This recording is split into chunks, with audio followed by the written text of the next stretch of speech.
दरम्यान एक मोठी बातमी, वन नेशन वन इलेक्शन विधेयकाची विशेष प्रत एनडीटीव्ही मराठीच्या हाती लागली आहे। मंत्रिमंडळानं 2 विधेयकं मंजूर केली आहेत आणि दोन्ही विधेयकं सोमवारी लोकसभेत मांडली जाणार आहेत। 129वी घटना दुरुस्ती विधेयक आणि युटी कायदा दुरुस्ती विधेयक 2024 हे विधेयक मांडलं जाणार आहे। पहिल्या विधेयकात लोकसभा निवडणुकीसोबतच सगळ्या विधानसभा निवडणुका घेण्याची तरतूद आहे आणि त्याचे अधिकार राष्ट्रपतींना दिले जातील।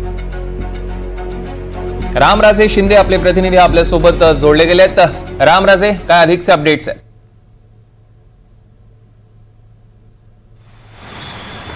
बिलकुल 2 विधेयक असणार आहेत हे आणि पहिला मुद्दा म्हणजे की लोकसभेच्या बरोबरच राज्यातील सुद्धा निवडणुका घेतल्या जाणार आहेत। त्यामुळे लोकसभेसोबत सर्व जे राज्य आहेत त्यांच्या निवडणुका घेण्याच्या संदर्भामधलं हे विधेयक आहे, हे संमत केलं जाणार आहे।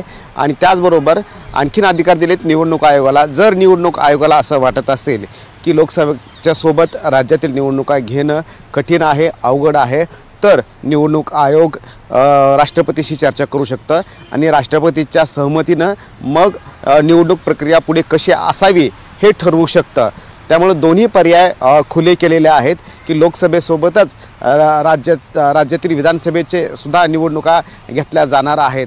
त्याचबरोबर जे युनियन टेरिटरी आहेत, म्हणजेच की दिल्ली असेल, चंदीगड असेल, त्याचबरोबर इतर केंद्रशासित प्रदेश आहेत, तिथं सुद्धा हाच नियम लागू करण्यात येणार आहे आणि त्याच्यासाठी सुद्धा एक वेगळा कायदा जो आहे तो बनवला जाणार आहे।